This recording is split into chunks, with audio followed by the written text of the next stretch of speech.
Hello everyone, কালকের ভিডিওটির পরে যেটুকু বাকি ছিল আজকে সেটা শেয়ার করছি। তো আমরা তো কলকাতার বিড়লা মন্দিরে চলে গিয়েছিলাম, আর এখানে বিশেষ কিছু ভিডিও ফটো তুলতে পারিনি, খুব ইচ্ছে ছিল তোলার।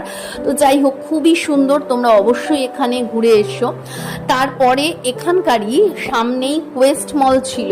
তো সাউথ কলকাতায় তো খুব একটা যাওয়া হয় না, তো সেখানকার মলগুলোতেও খুব একটা যাওয়া হয় না। সাউথ সিটি মলের থেকেও আমার এই কোয়েস্ট মলটা ভীষণই ভালো লাগলো। কোয়েস্ট মলে এই নিয়ে আমি থার্ড টাইম গেলাম, এবং অন্তত 4 বছর পর তো গেছি। এখানে অনেক কিছু চেঞ্জেস হয়েছে, নতুন নতুন অনেক কিছু ডেকোরেট করেছে, তো আমার ভীষণ ভালো লাগলো। আর সব থেকে বেশি যেটা ভালো লাগলো সেটা হচ্ছে কোয়েস্ট মলের ক্লিনিং ব্যাপারটা। এত সুন্দর ক্লিন, সমস্ত দিক থেকে ঝা চকচকে।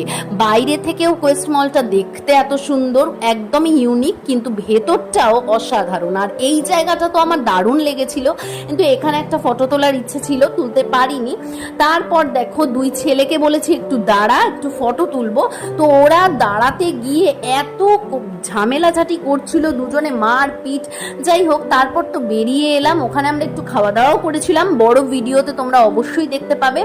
আর এখান থেকে তারপরে আমরা চলে গিয়েছিলাম সিরাজে।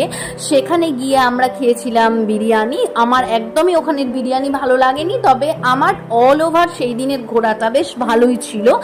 আর প্রচুর ফটোও তুলেছি, আর কোয়েস্ট মলের অভিজ্ঞতাটাও খুব ভালো ছিল।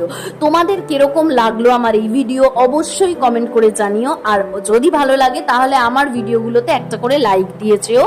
আর অবশ্যই আমার চ্যানেল এবং আমার এই যে ফেসবুক প্রোফাইল সমস্ত কিছুর পাশে থেকো। টাটা, দেখা হচ্ছে নতুন ভিডিও।